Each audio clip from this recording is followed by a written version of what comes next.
This is the EWN Podcast Network.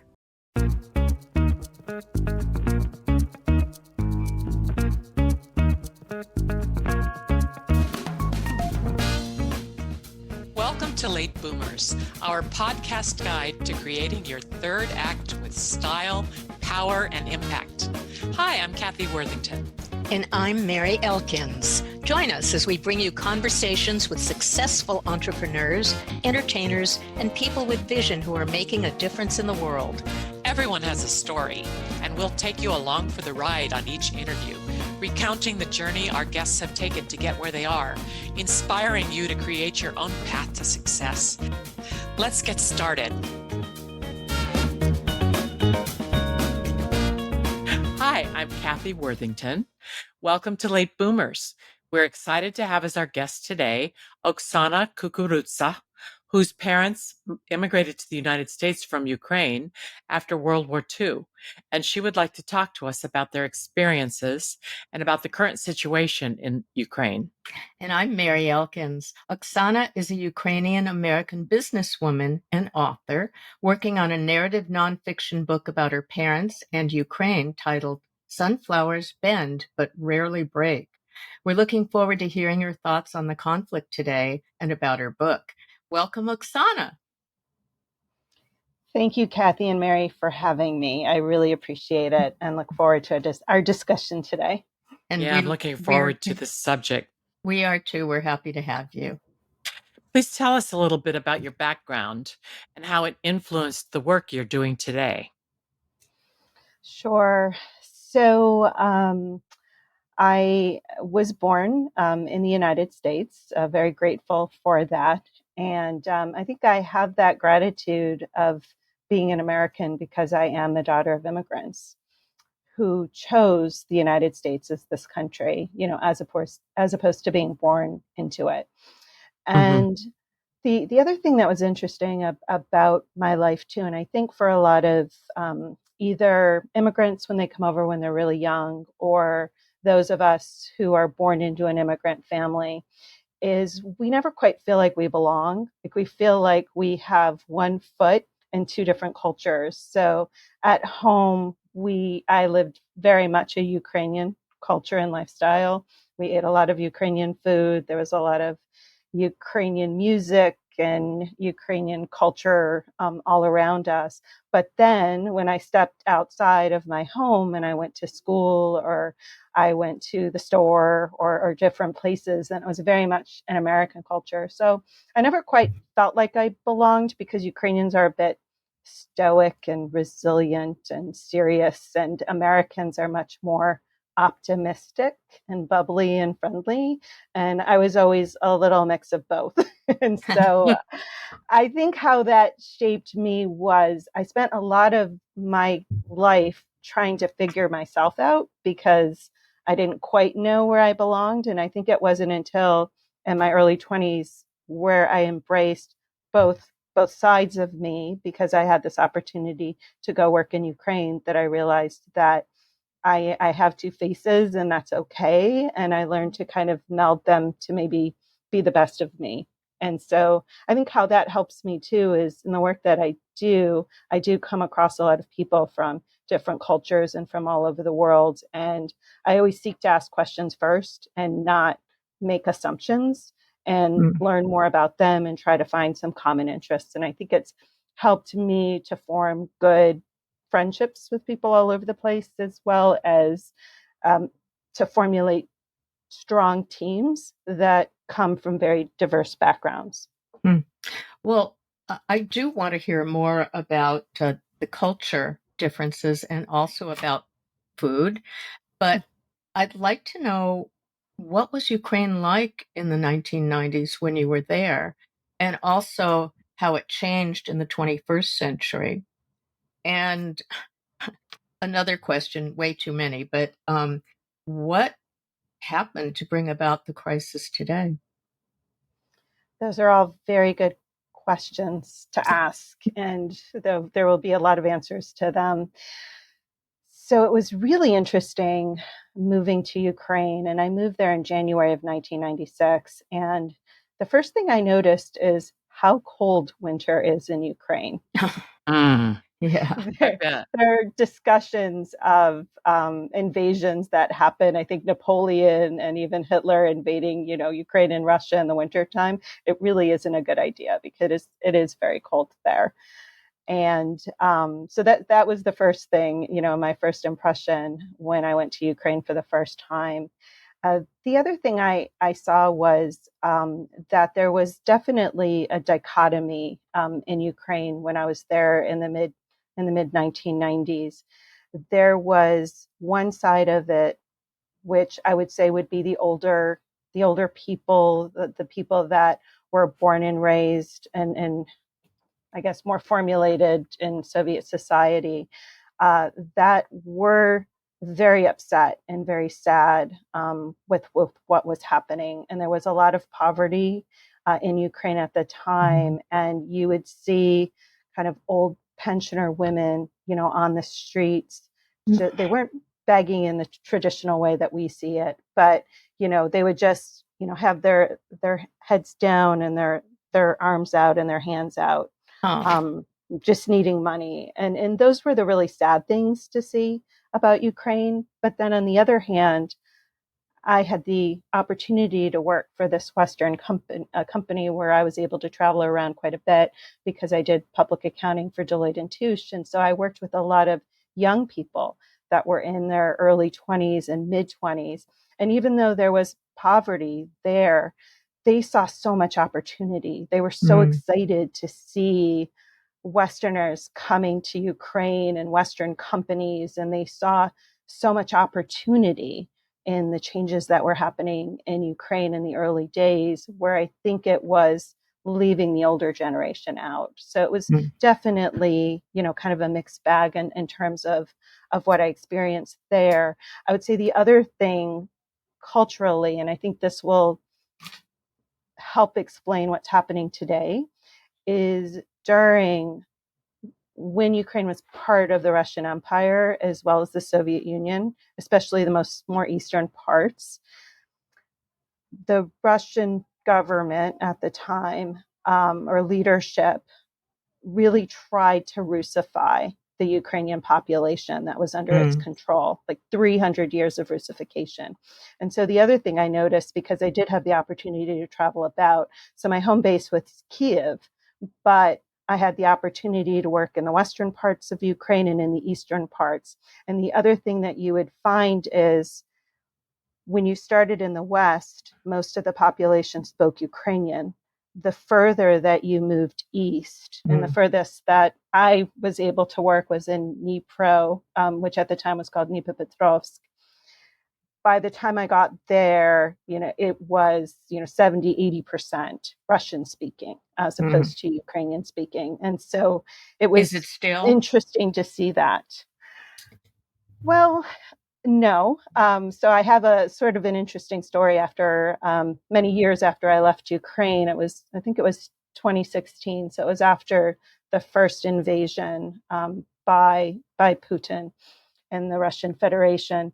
And I was sitting down to dinner in New York, and it turned out that my waiter came from the city of Zaporizhia, that's on the news quite a bit.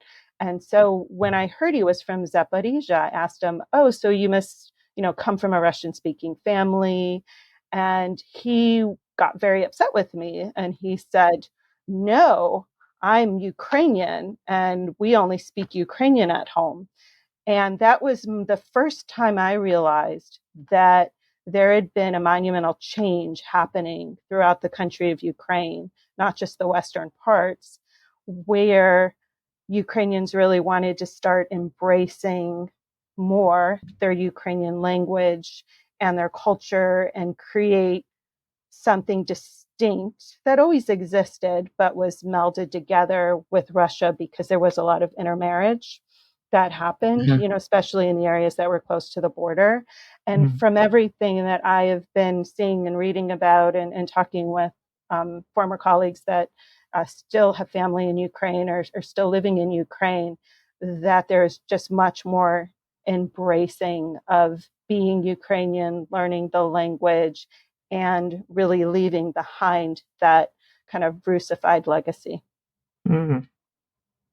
So all of these things are clashing to form the crisis now, or I mean, that's full on war at this point. So Yeah. It is. And I believe that there are a lot of reasons why the war is occurring today. And, I see it as, Putin's war. He's the one who Yeah. decided Mhm. to invade. Yeah. And Yeah. he has a number of reasons for wanting to do that. I do believe he wants Ukraine to be a buffer nation to NATO, similar to what Belarus is.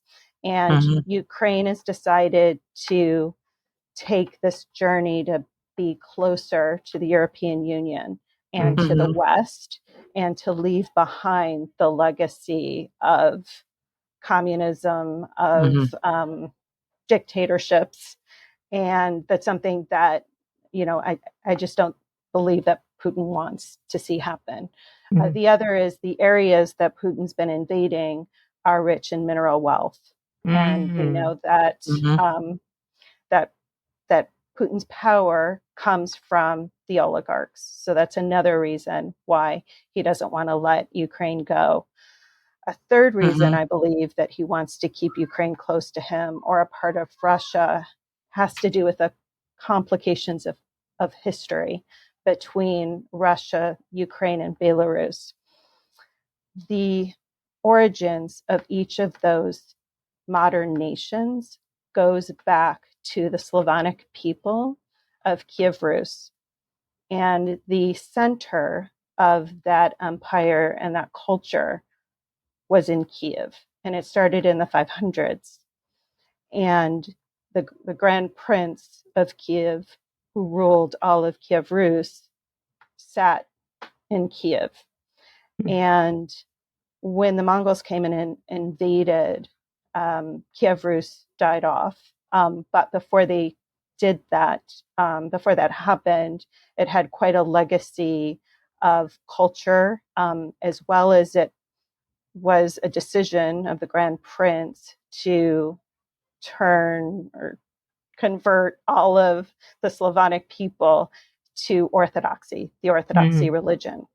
And so I also believe, because you can look at the history, Moscow didn't exist until the mid 1100s. Mhm. Mhm. And so if you think about the mind of someone like Putin, who sees himself as potentially a future czar or a czar, to him, having Kiev and Ukraine as part of Russia is very important to him Mhm. because, one, it makes Russian culture older than it truly is, if you look at when Mhm. Moscow was born. And secondly, Putin derives his power from both the oligarchs and the Russian Orthodox Church. And so Wow. Kiev, the birthplace of Orthodoxy for the Slavonic people, therefore needs to be a part of Russia. Yeah, I Mhm. Or see. then the Orthodox Church isn't Russian. Yeah. That Can you explains talk a a little lot. bit about like what it was like for you growing up in the US with most of your family being on the other side of the Iron Curtain at that time? And then tell us what was it like when you met them in person? Sure. So both of my parents were very close to their families, especially my mother. She was extremely close to her sister, Stefania. And when they came to the United States, they came with 6 children and very little money. They were basically starting from scratch with very little. However, they both always maintained communication with their family, and I believe that there was both love as well as guilt because their families were stuck behind the Iron Curtain and didn't have the kind of freedom that both of my parents were able to obtain coming to the United States. And so they both felt it very important that whatever they could do in terms of sending material goods over to help their families in Ukraine, they would do that. And oftentimes they did that at the expense of their own children. because we grew up very poor and there were scarce resources. And so my parents, did as good job as they could raising us, as well as writing letters back and forth with their families and sending the currency of the day, which happened to be Levi jeans, over to Oh, their yeah. families. Yeah. But for the rest of us, we looked at our family over there that we had never met before almost as competition for those Oh, scarce resources. And so it definitely caused friction in our family. And none of us children were all that interested, to be quite honest, in our family over there, which was really sad. Because when I did have the opportunity to go over there, and I talk about it in my book, I, initially had quite a bit of skepticism in meeting my mother's side of the family. But as I got to know them better and visited a few times, I realized that, you know, that they were, victims the same way that we were victims, and that my parents were just trying to do the right thing.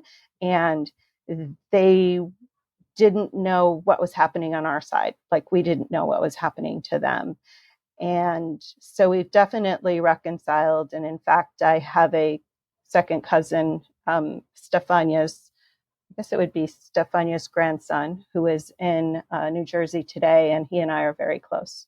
Mhm. Well, that's great. It's yeah, not surprising at all what went on between the families. It's very interesting that you can open up and reveal that. That's really good. I'm sure you yeah. talk about it in the book. Yeah. And, I do. and I'm Yeah. I'm sure it's a very common and universal immigrant experience. Talk a little bit more about your parents' experience growing up in Ukraine.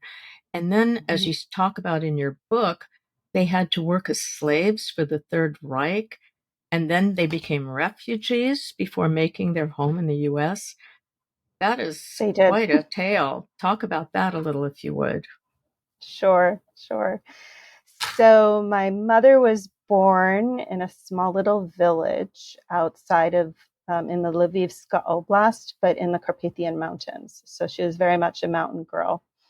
Town's called Zadavivka, Mhm. and it's Good. super tiny. And she was born the third child of a school teacher whose parents had a farm.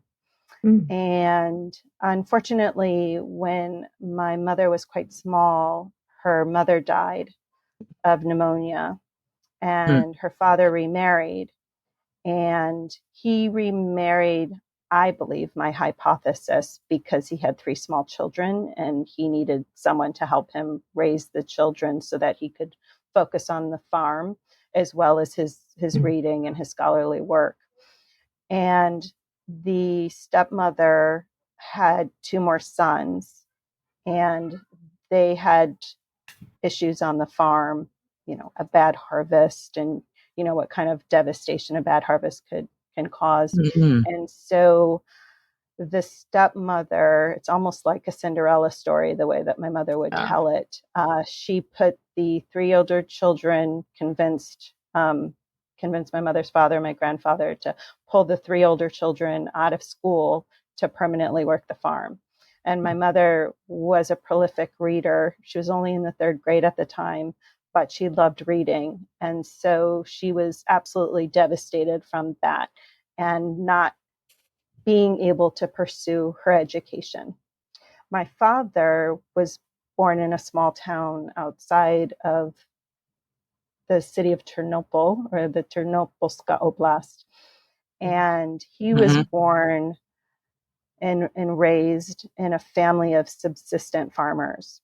And I'm not going to share all of the secrets in the book because my father's side has quite a bit of secrets, but he and Mm. his younger brother had a really tough life from his parents, and ended up spending quite a bit of his childhood begging for food from the villagers around him, just to be able to help himself and his brother survive.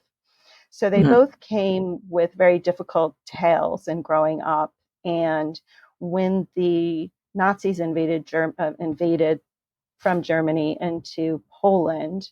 And at the time between the wars, both my parents grew up in a part of Ukraine that was a part of Poland. Mm. However, it was partitioned. I forgot to mention that part. It was partitioned between Stalin. The eastern part of Ukraine was given over to Stalin during a partition in 1939. So the Germans didn't come in until 1941.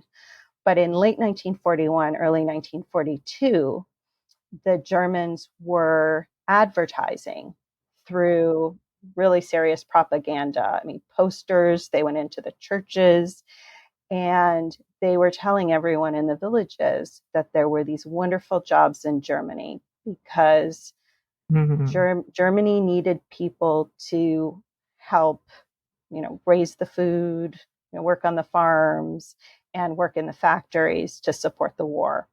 And so many, in the beginning at least, many Poles and Ukrainians and other Slavs were duped to move to Germany. They were told that this would only be for 6 months, and they were given 6-month visas.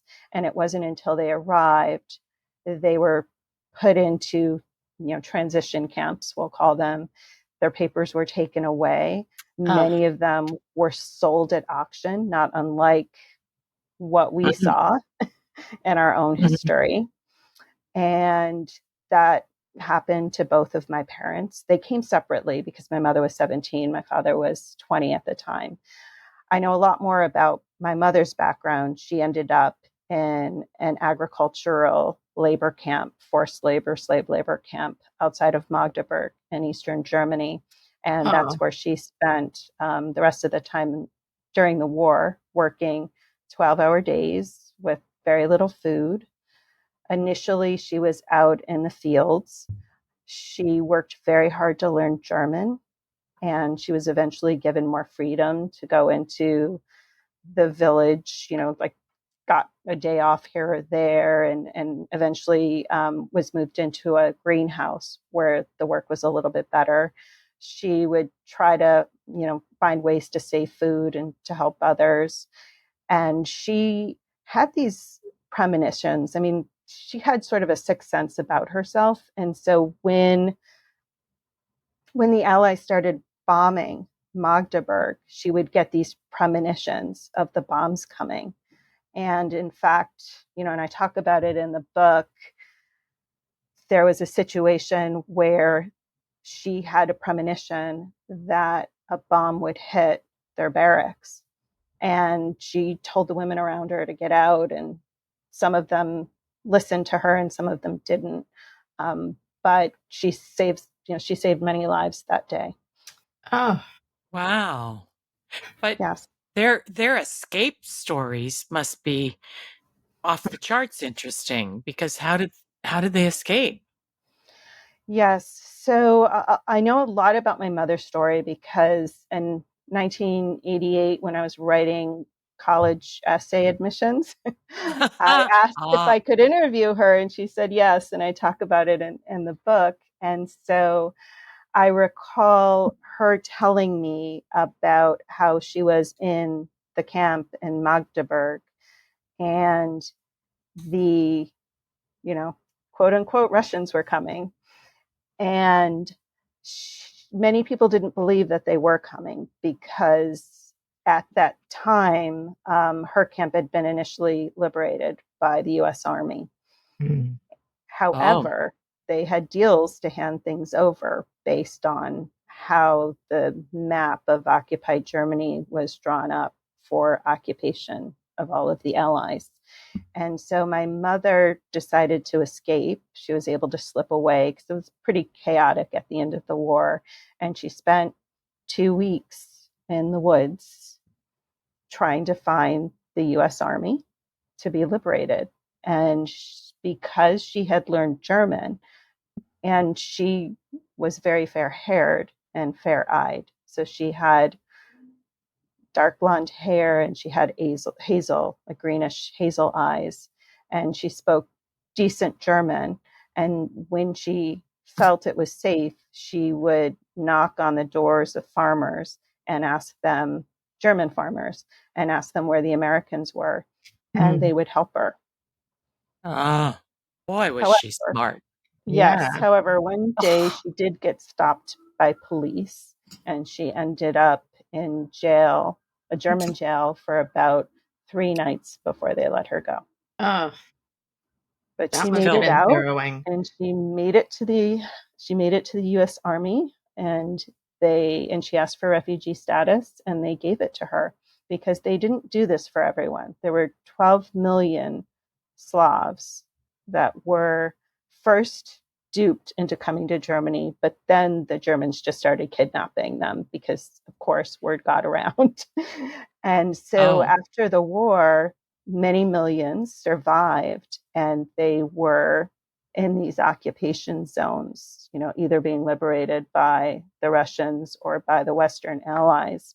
And I learned one of the very interesting things I've learned in my research that my mother didn't tell me was that not everyone got to stay, that most Slavs who came from what became the Iron Curtain either willingly went back or were forced to return.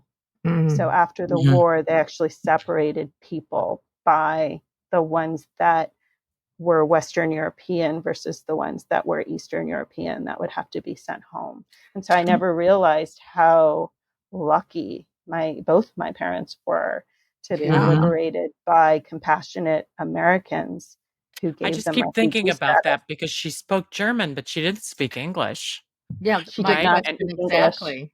and she had to Mhm. speak to the U.S. Army, and they probably didn't know any other languages. Right. Right. So, but I they So, know had she spoke translators. Ukrainian, she spoke Polish, and she spoke German. So I am guessing between those three languages, probably someone spoke German or Yeah, they Polish and must have had a could help her. translator. Well, Right. let's talk a little bit more about Vladimir Putin because he Sure. says he invaded Ukraine because he believes it's part of Russia. And Hmm. you talked a little bit about that, but tell us why. Do some Ukrainians agree with that stance?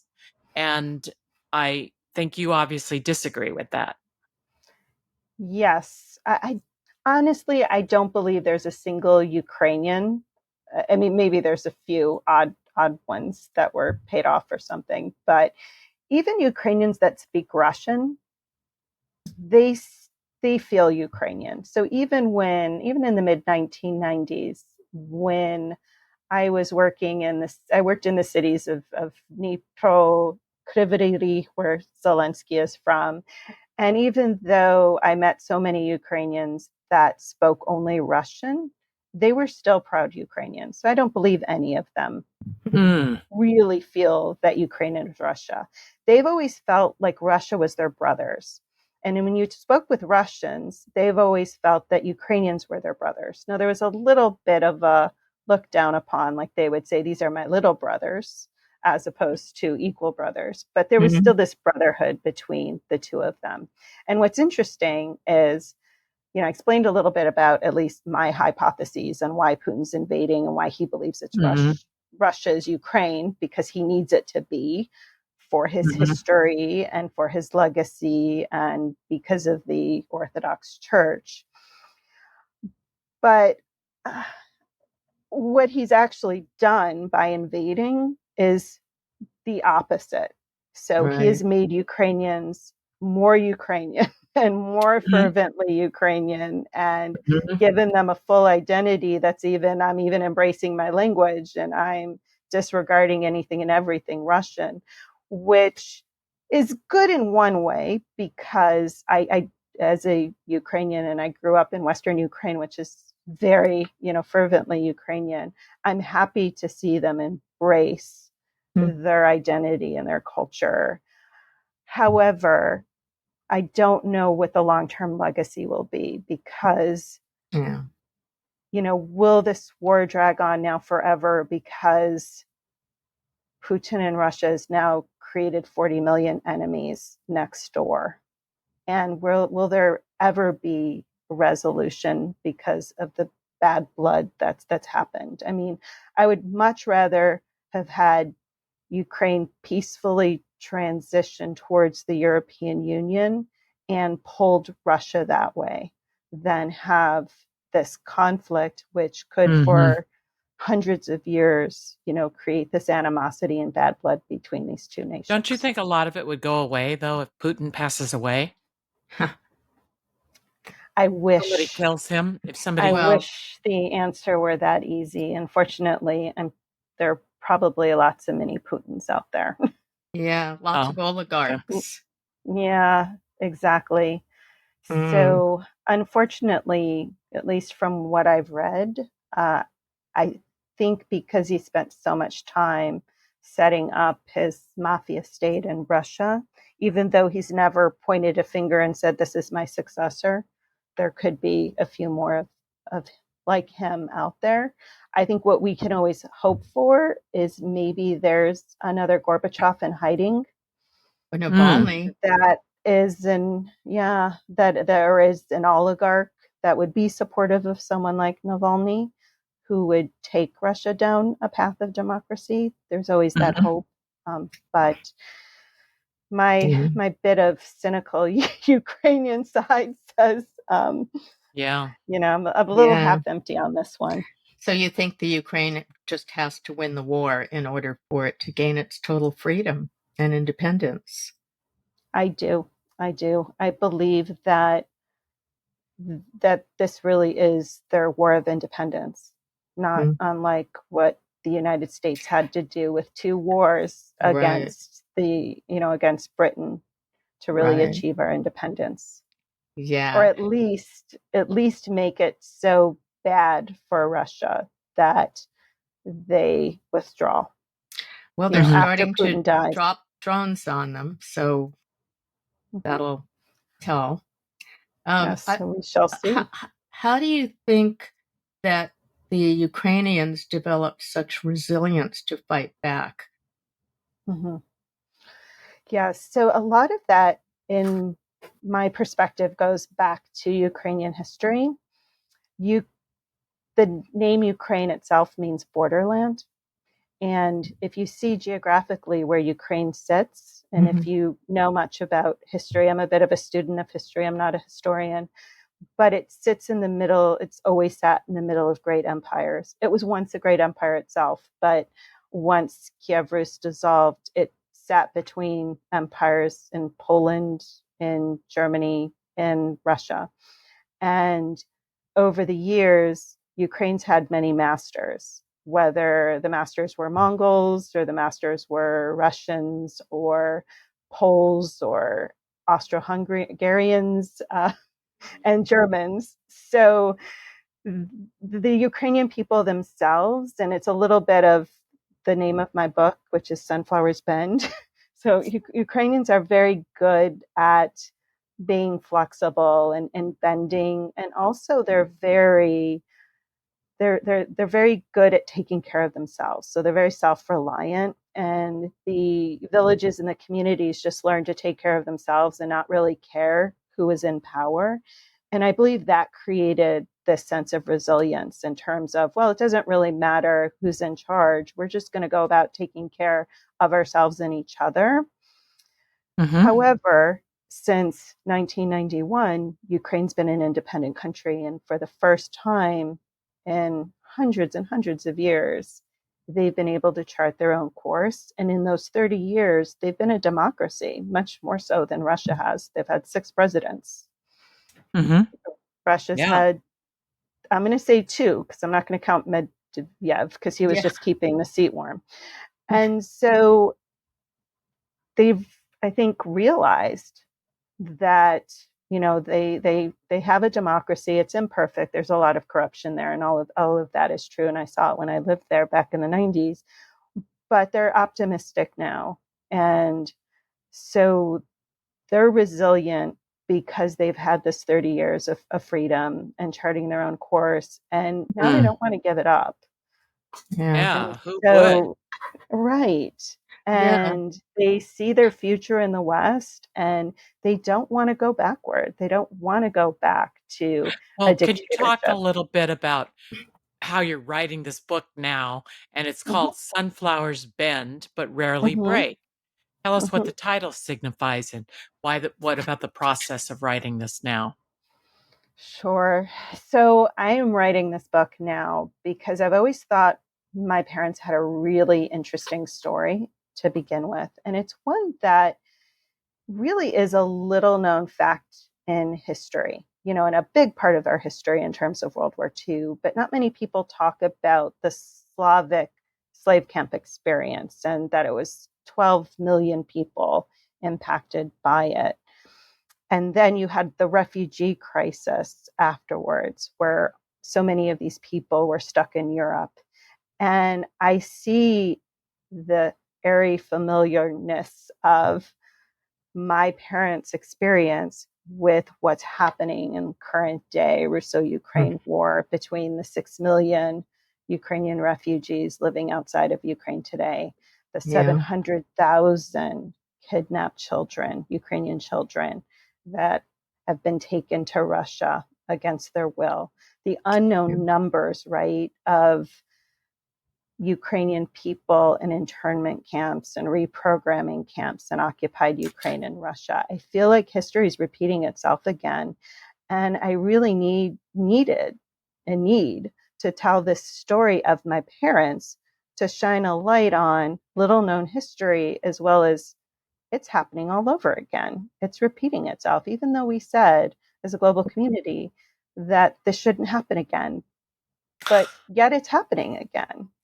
And we haven't learned from Incredible. it. And you even see, the splintering of the global community, where a good part of it is behind Ukraine and supporting Ukraine, but there are others that are supporting Russia, or at least enabling Russia to do what it's doing. And yet, if we as a global community came together, isolated Russia and Putin, and said, no, you're not going to do this anymore, because we just can't continue to allow genocide to happen. It's insane. And that's the reason I'm writing the book. And the book's called Sunflowers Bend But Rarely Break, because one, sunflowers are the national flower of Ukraine, but that's not the reason. If you read about sunflowers, sunflowers bend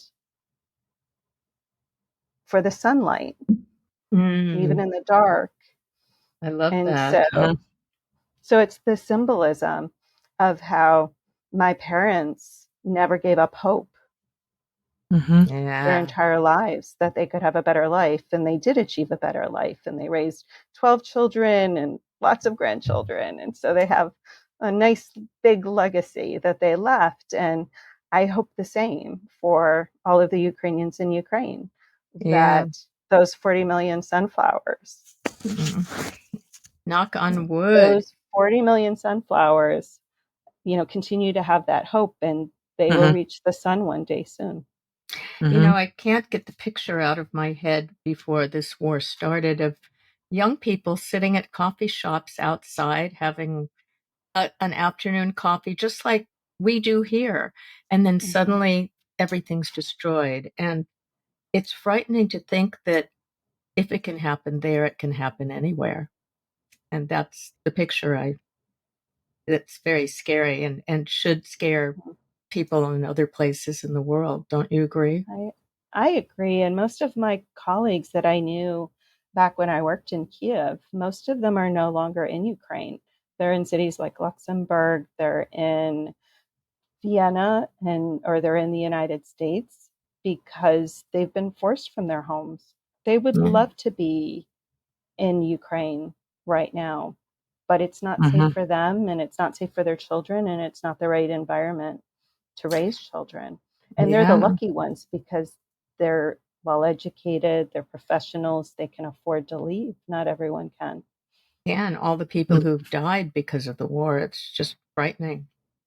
It really but is. on a more personal note, is it hard for you to go back and look at your parents' struggles as refugees and victims of the war and slavery in order to write the book? It's actually cathartic in a way, because I find what's harder is reading and watching the news every day about Ukraine, but yet I can't turn away, because I live there, I have connections there. And so for me, at this point, I want to be an advocate. And it's a little bit about the, and I don't know if I'll become an advocate full time or if it will be just what do they call these days, a side hustle that I do. But I really want to become an advocate for Ukraine.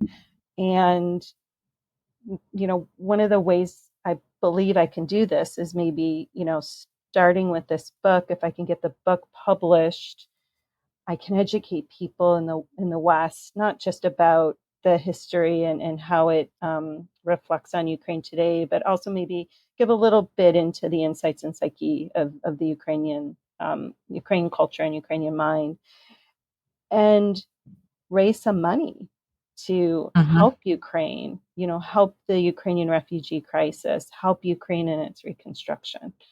I think that's might end up being my life's work going forward. It Some doesn't very sound solid like a side ideas. hustle. No, No, it doesn't. It sounds like a very doesn't. solid idea. But Mm-hmm. what would you like our audience to have as a takeaway today? It really goes back to my feelings about how today's events are repeating what happened to my parents during World War II, and the refugee camps. And, if I could speak to the entire world, I would say that we all have responsibility to see this not happen again and to help Ukraine so that it doesn't happen again. We owe it to ourselves as a global community, and we owe it to Ukraine. Fabulous. If we can, in any little way, in our own way, do something to help that cause, because it's not just about Ukraine. There will be another Ukraine. Yeah, that's wonderful advice for all of us. And I think each and every one of us, if we could do something, it might really help. Our guest today on Late Boomers has been Oksana Kukurudza, businesswoman and Ukrainian-American author of the upcoming narrative nonfiction book, Sunflowers Bend But Rarely Break. You can reach Oksana at sunflowersrarelybreak.com and on all social media. Thank you so much, Oksana. That was very enlightening. Thanks so much, Mary and Kathy, for having me. Thank you. We'd like to remind our listeners to subscribe to this podcast on your favorite platform and on our YouTube Late Boomers podcast channel. And please follow us on Instagram at I am Kathy Worthington and at I am Mary Elkins, and on our website, lateboomers.biz, B-I-Z. And we also have Late Boomers on Instagram. We also we always strive to inspire, entertain, and motivate you. And thanks for joining us today. And thanks again, Oksana. Thank you.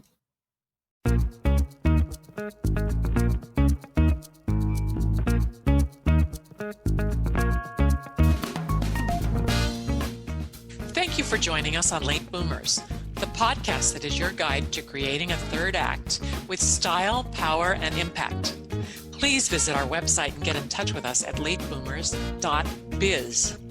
If you would like to listen to or download other episodes of Late Boomers, go to ewnpodcastnetwork.com.